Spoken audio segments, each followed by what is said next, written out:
Journal entry for June, I think it's the 25th, 2026.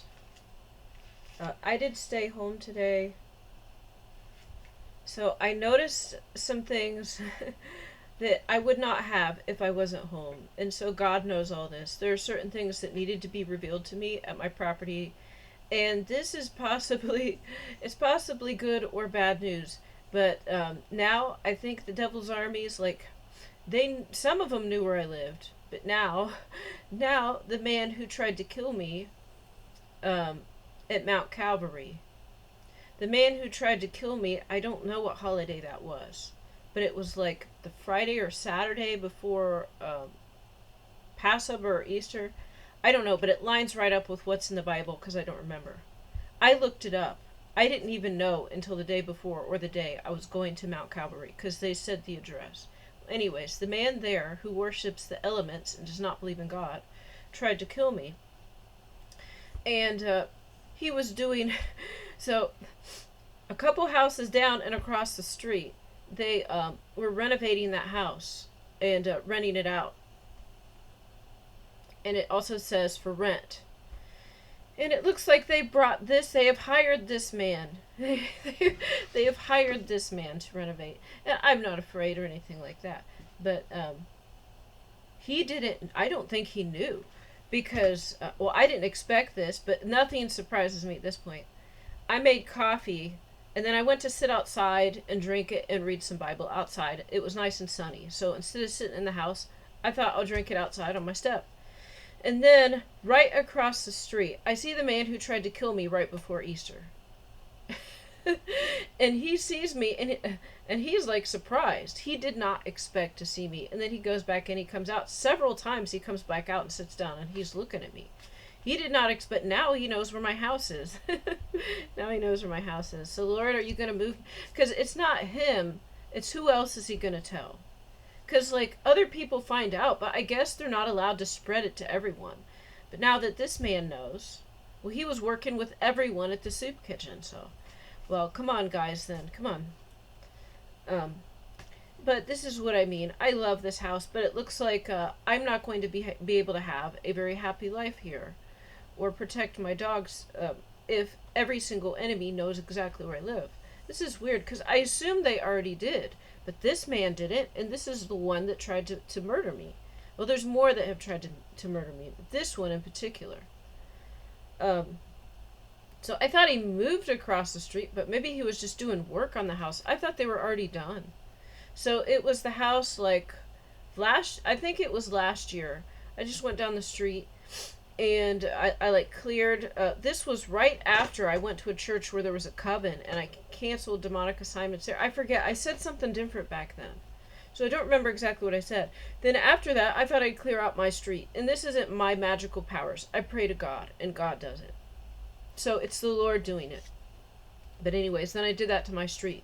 Then the next day, there was police with drawn guns going to that house, and the day after that, there was an ambulance and someone being taken out. And then they were gone. The house sat unsold for several months, and it was recently sold and cleaned up. And now it says for rent. Well, today, the man that tried to murder me was doing work on this house. And he kept coming out and sitting down and looking at me. And it wasn't like he wanted to kill me then. He was surprised and maybe intrigued to see me. And maybe the thought crossed his mind to come say, but he wouldn't say hello. Sometimes I pass him on the road, and I just see him walking around. But that's on the other side of town, like 2 or 3 miles away. He was right across the street. And now he knows exactly where I live. That's wonderful. That's wonderful. I know God. God protects me. So it's not a matter of my safety. It's a matter of my quality of life. Anyways. So also another thing that I was thinking about is when I saw the 2 Muslims getting arrested yesterday, it's just the light turned red, so I turned where I normally go straight, and then I went down the next road. And then the police had 2 men pulled over, and I think they had a phone. I think what they were I could be wrong. I don't even know. But I think possibly they were recording me at the splash pad with less clothing on. But there was also children there. So maybe somebody reported them for recording children. This is just a guess. It looked like it. But if the police check the tape, they see, yes, there are children, but he's videotaping me. And the police also happen to know, oh, the serial killers tried to get me, the black gangs tried to get me, many other people try to get me, the bikers try to, they know. They know, because when they pull people over, I'm right there. So, now, the Muslims. I do, this is the first time I've seen the police pulling over people, and I would say ethnically Muslim, so stereotypically, like if somebody from the United States says they were a believer, they would be a Christian by default. Just like certain countries, if someone said they believed in God, they would be a Muslim by default. So, but I think they were like they didn't do anything, but they were recording me. Well, guess what, sir? You know what your Quran says? You know what the Quran says? It's my Quran too. The Quran says that you lower your gaze. That means when I get in the splash pad, you don't look at me. So that's what it means. So it was right of the police. And actually, if you were in the Middle East, you would have been arrested for this. For looking at women, not just possibly children.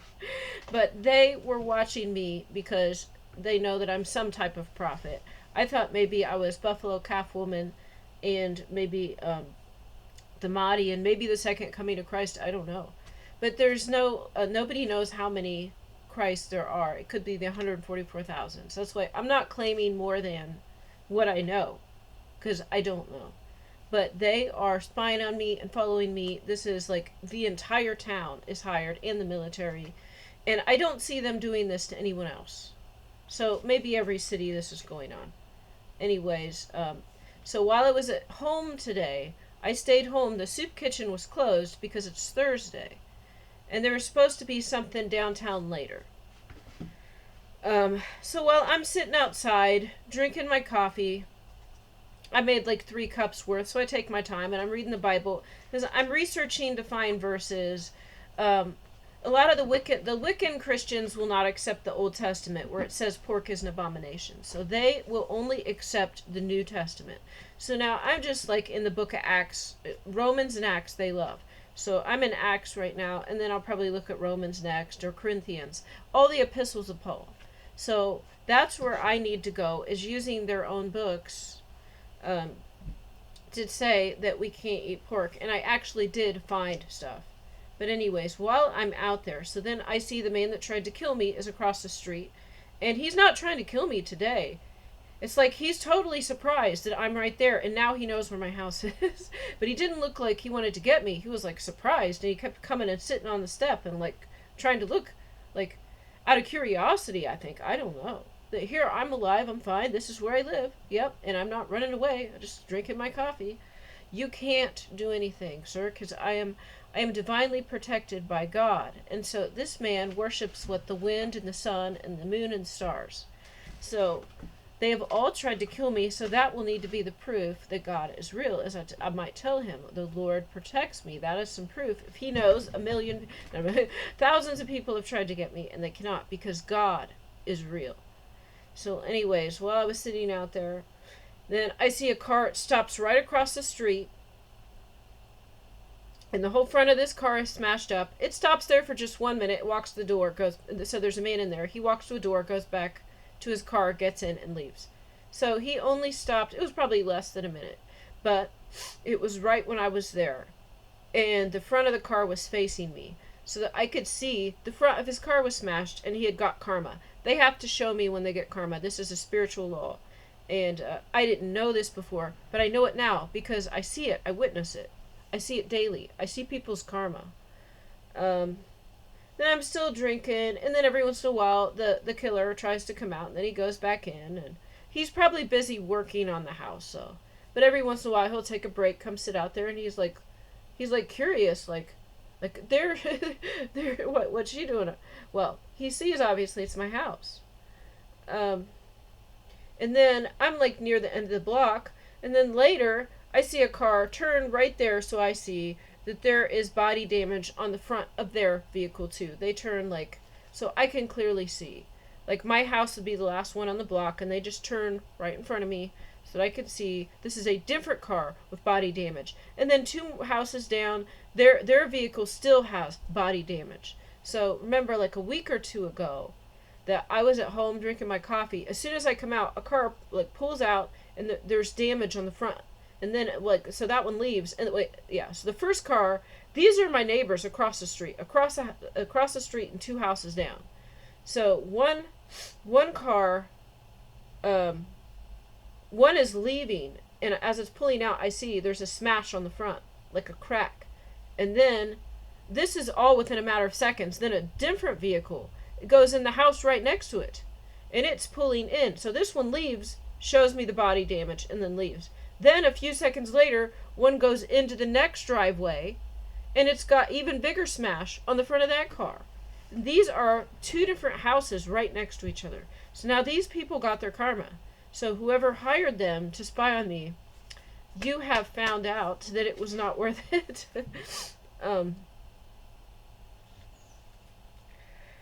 And actually, a man walks by me. Now I don't know if this is an African man, or I don't think he's a Muslim man. He could be, but if he is Haitian or African, he does not have an accent.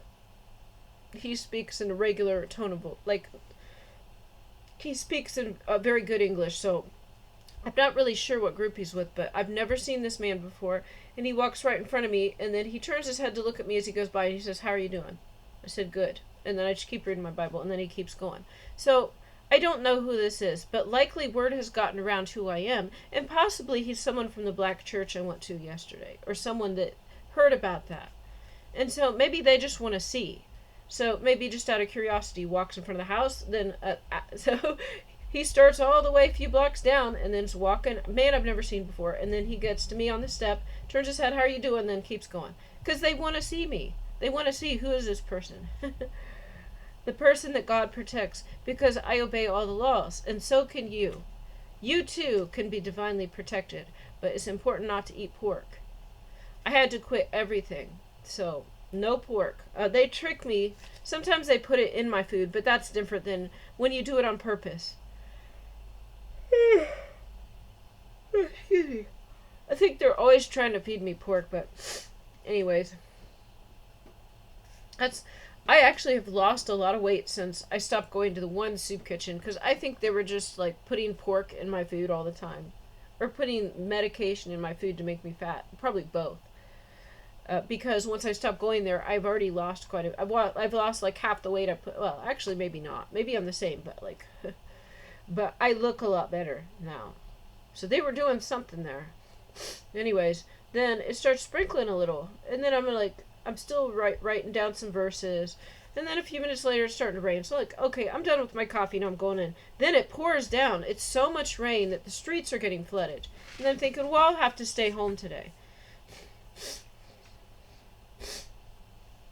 I also see several vehicles parked across the street and one house over. These are like brand new looking, expensive SUVs parked right across the street. I know they're spying. I don't know who they are. They got blacked out windows, so I can't see who's in it. But I see the same type of car all the time. Normally they're black, but then actually lately there's been a lot of these white SUVs or white trucks. Or then a lot of the enemies will drive red vehicles, but I see them, and they're right there across the street. So I figure they're there to spy on me and see what I'm doing.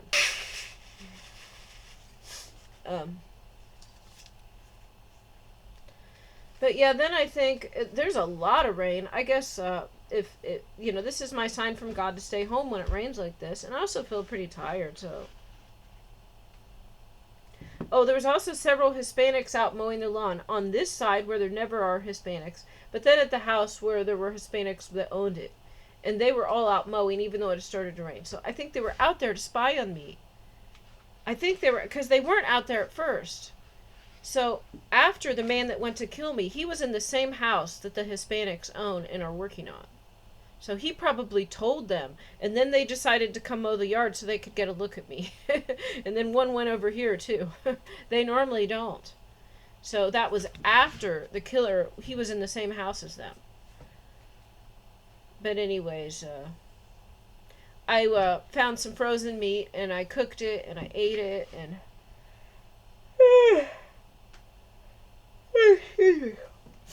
Excuse me. I play a lot of rock music, like heavy metal. I never did like heavy metal, but now that the enemy attacks me all the time, I like heavy metal now. I already prayed over all my discs, so um, they won't curse me. I prayed over all my discs, but actually, like, it's that right type of energy for my lifestyle of like the amount of energy. But today I was kind of like hanging around the house most of the day. Um, but I figure if they're spying on me now, they've got different people spying on me, and maybe they set up audio equipment to listen to me. So then I just play loud rock music in my house. So if there's Muslims listening, they can hear this. It's harder for them to hear what I'm saying. They can hear this video now. And then I got to the next disc. I just got a bunch of discs, and I'm testing them too to see if they have skips, so I could sell them or keep them. And this song was Aerosmith, and then I think it was the first song. It's talking about the devil in the deep blue sea, and yeah, that is true. The devil lives in the ocean, the marine kingdom. The fire is later. So you have Leviathan and Jezebel, and they are sea creatures. I think Jezebel. I don't know if Jezebel is a sea creature, but I think she is, because the ones that survived the flood were sea creatures. And if they weren't before, they genetically modified themselves. But I know that there is a spirit that likes to bash men. It's very sexist, and this spirit sounds like very loud. It reminds me of Ursula from The Little Mermaid. So like the big evil witch from The Little Mermaid. This is what the spirit that hates men and bashes men, that's what it looks like and sounds like. But at the same time, like, her own relationship, she doesn't treat her own husband like that. But then says that and tries to get young women to hate men, basically. So she goes off on all this horrible stuff and a lot of rage and tries to get young women to hate men. So there's the same thing in every culture, every ethnic group. There are spirits assigned to get people to hate. And so this one that hates men, that's what it looks like. Ursula from The Little Mermaid. And anyways, so then later, it stops raining. It rained a lot, and then it stopped. And then there is this event downtown, and it's a charity event where it's $100 a ticket. But of course, they're going to be discussing like new changes to the city, and like infrastructure and architecture, and big changes. Like, they're going to remake old buildings and put in art and like a big vibrant downtown center. Well, this is great, except for it wasn't open to the public. You had to pay $100 to go to this. But I wasn't sure if I'd be able to like get in without, like, maybe just the seating was for paying people, and maybe you could sit in the grass if you didn't pay. But actually, no, inside the entire pavilion, you had to pay $100 to get in. But then I wait a little while, and so it was supposed to start at 6, and then I bike down. I get there about 7. And I think somebody has just started, like, maybe they didn't even really start talking yet. There was music going, and I think people were eating snacks and stuff, so I didn't miss anything yet. So then I bike around the soup kitchen. I pray over the soup kitchen. I see a train coming. So there wasn't really anything going on. Basically, I went to the pavilion, and it's an outdoor venue. It's very large, and there's a metal gate going all the way around it. So I could see through the bars and watch the event, but I couldn't go inside. So that's what I asked him. They said you could watch any place outside the fence. I'm like, okay. I told him first, and that way, in case somebody saw me out there and they were afraid, then the people at the ticket booth, I'd already asked them. I said, well, without a ticket, where's the closest I can get? And they said anywhere around the gate. So then if security did ask, this is good, then they would know. Anyways, I leave for a while. I'm really close to the soup kitchen. So then I bike around the soup kitchen, and I pray over it, and then there's railroad tracks right there. And I kind of like just stop, because there's a train that's leaving. And then I end up I had sandals on, and then like this sludge, there's just sludge on the ground, and it goes in my shoe, and it's like on my foot.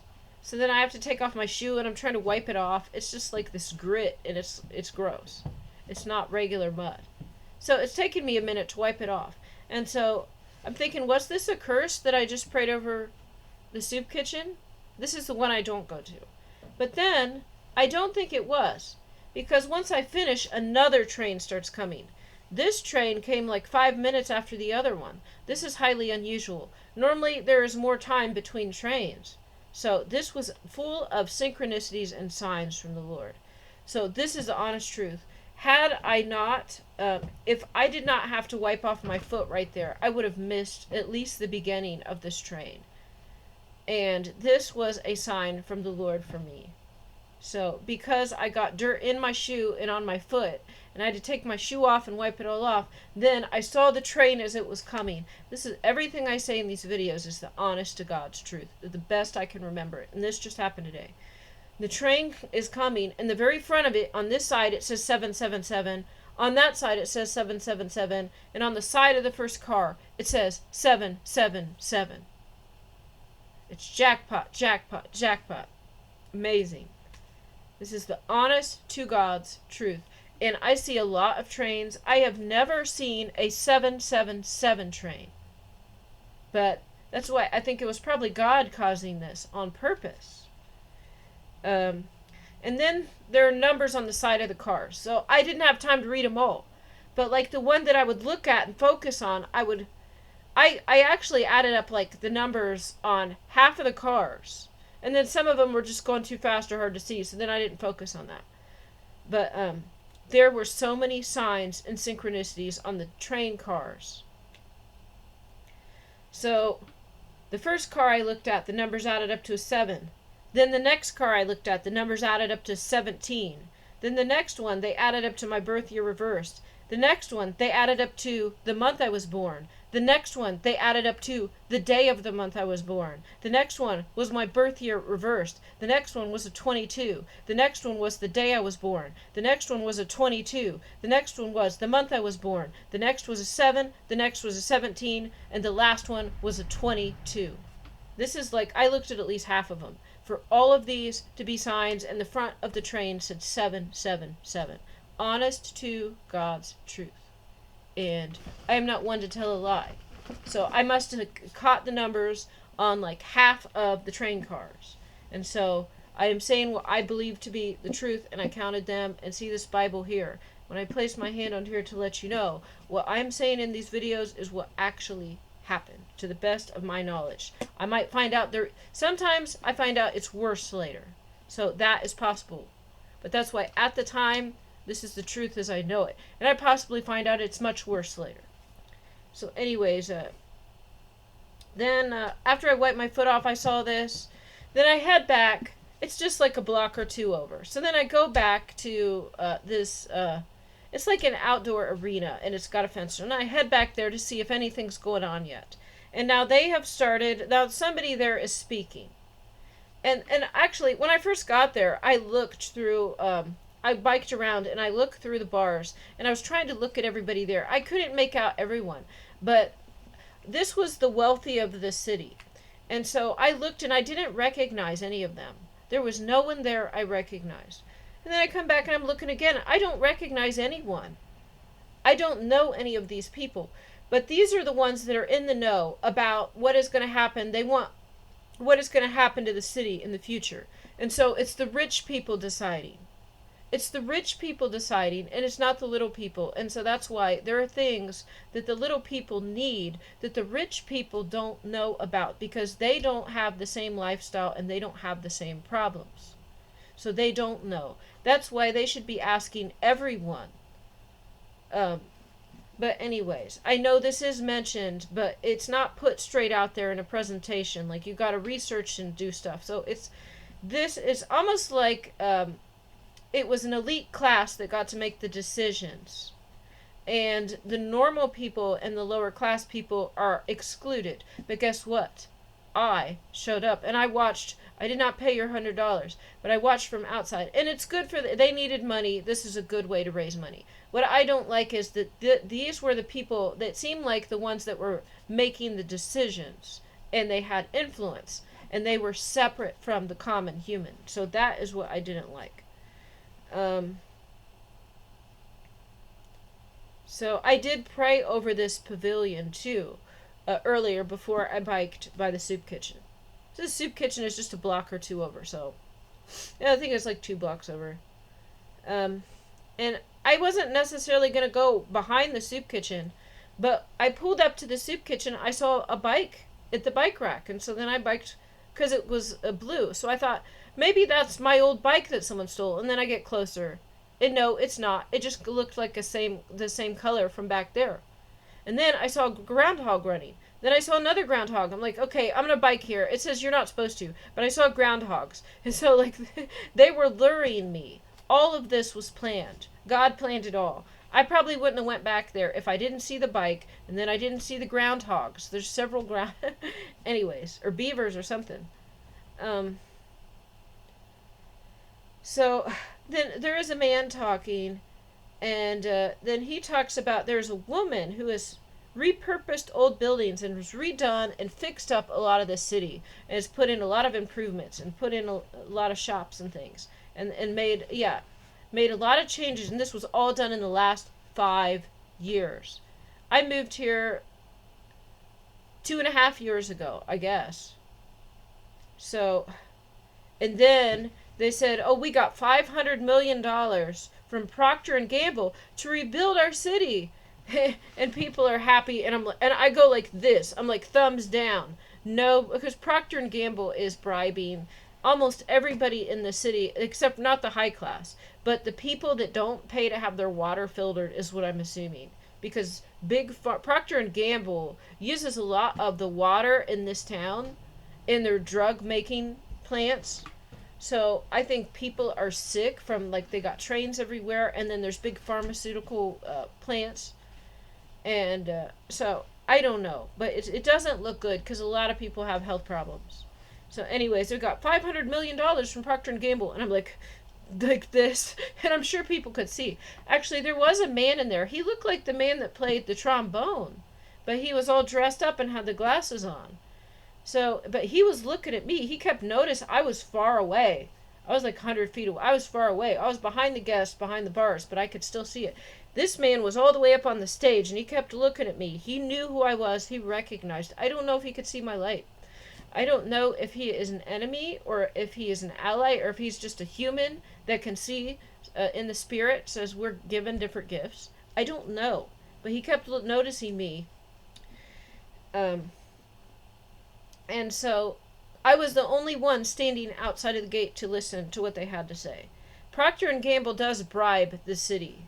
And that's not good. But it is good that they actually got some more infrastructure, because I heard it used to just to be like a bunch of bars here.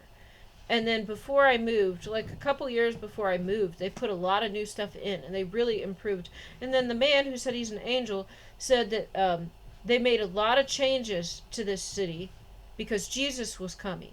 Or no, he didn't say coming. He said he made a lot of changes. So he said, this man said he was an angel. He said they made a lot of changes to this city because of Jesus.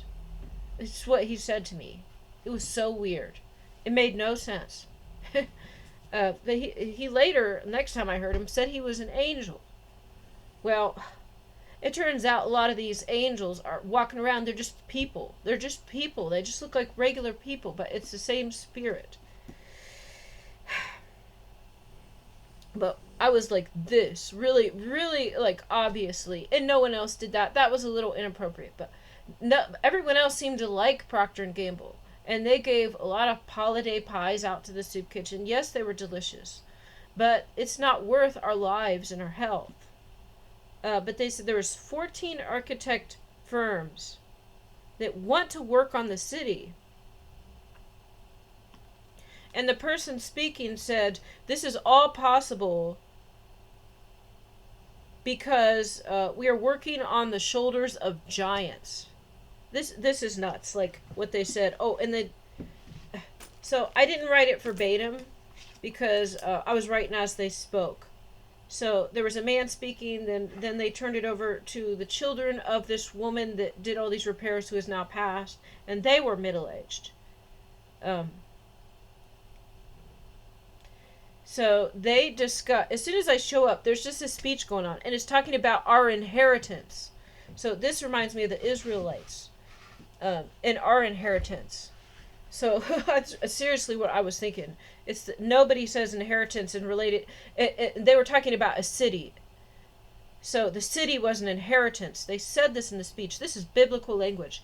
And they also said, and all these architect firms want to work with the city and do all these great things. And it's possible because of something on the shoulders of giants. For them to say this is spiritual. And maybe the giants aren't so good. I usually think giants aren't good. But sometimes they can be, I guess. I don't know. But then I wrote down the names of some of the groups that are making changes in this town. A Speaker of the House was there. Someone else, they mentioned somebody that had sued half the people here, or sued or legislated for, not legislated, sued or was an attorney for half the people here. They made a joke. Okay, I wrote that name down. Maybe I need it. So I'm getting the secret information. Because this is a group for the elite upper class. They are paying $100 to watch. And then there's an auction later. So they're probably going to bid in an auction to raise money too. It's $100 to get in. Then who knows how much they bid for the auction. Because I left. I did not stay for the auction. You know, I don't really want to stand there. But really, that wasn't the important part. The important information is what I stayed for. So I don't need to stay to watch other people bid on an auction. So anyways. They mentioned the lawyer that was suing everybody. This is for the rich people and represented people. So I wrote that name down. And then they also, during the speech, said, you ain't seen nothing yet. You ain't seen. And they talked about the mayor, because the mayor was doing, like, the mayor was really getting out there and doing a lot of stuff. This city I live in, now they have a female black mayor. It is a black female mayor, and it looks like she's doing a good job trying to get as much stuff done in this city as possible. Like, because there's like an aquatic park, probably my street is now 2-way instead of 1-way. Like, there's all of these shopping centers and things set up. So it looks like she's done a lot. So that's great.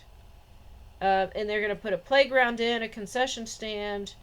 So they're talking about all this great, and they said, now they own this other building, and they said they want to make our city, this is a small town in Ohio, they said they want to make this a showcase for Ohio, like the best. They said that we want this to be the best city within 70 miles.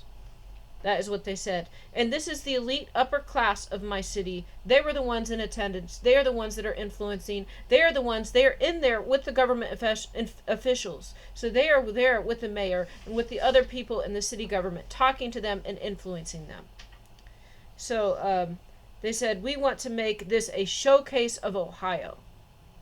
And we want it to be the best place to go for 70 miles around.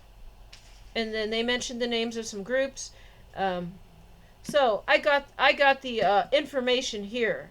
This is what the rich people talk about, and this is what the rich people know about. This is what the common folk maybe don't really know about. They see the changes, but they don't know who is making them. So now I got it. But anyways, then they have these big plans, but they still don't have a public drinking fountain where you can fill up bottles, or downtown by all these stores. So they've got a city center now, and they've got these old buildings that have been redone, and they've got nice, like, coffee shops and boutiques in them. That's great. Now they need more water fountains. Like, outside they need to put a water fountain where you can refill a bottle or a jug, because this is greatly needed, because every place charges money for water, and we've got historic homes. A lot of times the plumbing goes out and we don't have water, and places they act like they want to kick you out if you use the water fountain. This is an honest truth. One of these new buildings, they got a water fountain in there. I went to refill my bottle, and like, the people behind the counter look at me like they're going to call the cops. So this is not safe. I can probably only do it a few times. And then the other time, like, a man will sit right there blocking it. So they just need to have, and so then I just got my little notebook here, and on one sheet of it I just wrote, I said, first, we don't have a public drinking fountain. So, like, at the city center and the downtown, we've got a downtown area. It's like this radius. It's a few miles where you can buy a beer and walk around. This is like Las Vegas. You can buy a beer, walk around drunk, go to all the stores, but there is no public water.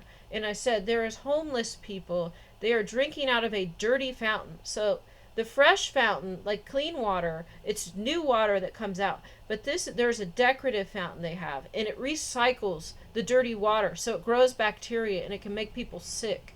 So homeless people are drinking out of this because there's no water. But there is no water. So like they're thinking too big, but they're not thinking of the basics. Is we do have a right to water. We have a right to water. We do. I'm going to say God has made the water. They passed laws that you're not allowed to collect rainwater or whatever. I don't know. But there should just be a fountain. Because if they've got where you can walk around and go shopping and drink beer, well, but where do you get the water? Because you can get the beer, but you can't get the water. Um, so anyways, I wrote this out again. I already called and left a message before. Now I wrote this, and I wrote it real well, and I said in Italy they've got beautiful public fountains where you can refill your bottles. And I said they should put it in the city center. And then there was, I actually was leaving, and I was towards the front, and I looked. There were some people at this ticket booth before, and now they were gone. And I wasn't allowed to go in. But there was a man, like a middle-aged man. He had left and he was coming back in. I caught him. I said, "Excuse me, sir. Are you going back in?" And I said, "Would you mind giving this to someone?" And I gave him that. And I said, "I don't have money for a ticket. Maybe you could give it to somebody with some influence." And then in the paper it said, "First, we need a water fountain for people to drink water. Yes, we can get beer. Yeah, we can pay $5 and get a beer, but we need water to not die." So if this is going to be a showcase of Ohio, let's put a water fountain somewhere. And so then people can bring their reusable bottles and refill their reusable bottles instead of just, paying $2 for a bottle of water and throwing it in the trash. So anyways, this is kind of like going back to basics. And this is the type of thing the upper crust doesn't think about. Because where I came from and in my past, you could always go into a fast food restaurant and get a free cup of water. Not anymore. Now they want to charge 65 cents or 55 cents for water. And there are people with no money. They have to pay 50 cents to go to a homeless shelter. They don't have 50 cents. And they need water. So it's like then they're sneaking into places and causing more disturbances. So there should just be a fountain. Also, people are out shopping. People are just out shopping. They don't necessarily have a bottle of water, or they already drink it. They should be able to go and get a drink. So this is ridiculous that this is not provided. They're thinking big, but you got to have water first. If we don't have water, we die. So you got air, and then you got water. So anyways, but I did look, and there was a lot of people. There's probably a couple hundred. I don't know how many people were in there, but it's a big arena, and this is where they had the movie a few nights, or like last week. They were playing a movie up on the amphitheater, and the bikers were driving by, and they kept using witchcraft or probably some type of wireless scrambler device. They would mess with the signal. They kept messing up the movie so it would freeze. I know this happened because the bike would go by, it would rev the engine, and then right after that the movie would freeze. And they'd have to keep resetting it. Then the bikers and then the military would go by. So right after they went by, it would mess up the video, and they had to keep restarting it and pausing it and skipping. So, anyways, they didn't do that. Oh, so funny. They didn't do that for this event. No. That's so funny. They ruined, it was a superhero movie night at the same pavilion for families and their children to watch. I think we watched The Incredibles, one of The Incredibles. And so they probably messed with that movie 10 different times. But yet today, when the rich upper crust elites were in there, nothing was messed with. Of course. Of course it wasn't. So I'm thinking they might have even had a Secret Service there or something, because there was someone from the House of Representatives there, and there was our mayor there. I don't know. The mayor actually looks like a good person, but I do know in the local government there are covens that work with these people, and I know because I looked on Facebook and I see pictures of the same covens that run the mental health facility that attack me are walking hand in hand with the government officials. Now, I don't see them walking with the mayor, though. So they're probably going to block anything from some type of event that goes on that they think will benefit them. So, yeah, I don't know. That was just kind of good to get it in. And I headed back home. And I guess I've got big plans tomorrow. I guess, not really. There's supposed to be a 250th celebration of the United States. Um, Here in a couple days. It's not the safest bike route, but God protects me. I might go to that. I don't know. I thought I was going to be restored. I was told I was going to be restored this month. I was told I was going to be restored this month by a man says he's an angel, which I don't necessarily believe. We'll see if you were bullshitting me. But now, the man that tried to kill me, and that was a lot. It was so much poison. I actually thought I was dead. This man, now he was working on the house across the street. And now he's going to go and tell all his friends where I live. So now what am I supposed to do, God? Anyways, yeah, that's interesting. I know the homeless people. I know the serial killers. I know the schizophrenics. Um, I know the people that go to the soup kitchens. Um, I know the Satanists. I know the covens. I know the narcissists. But I don't know any of these people that were paying $100 for a ticket. So, so I guess. But the funny thing is, I would be able to talk to them and communicate. God has trained me so well. Like I have had to be uncomfortable and put in so many awkward situations. Now I can talk to anyone. So thank you, Lord, for the training. I better get off here. God bless you all.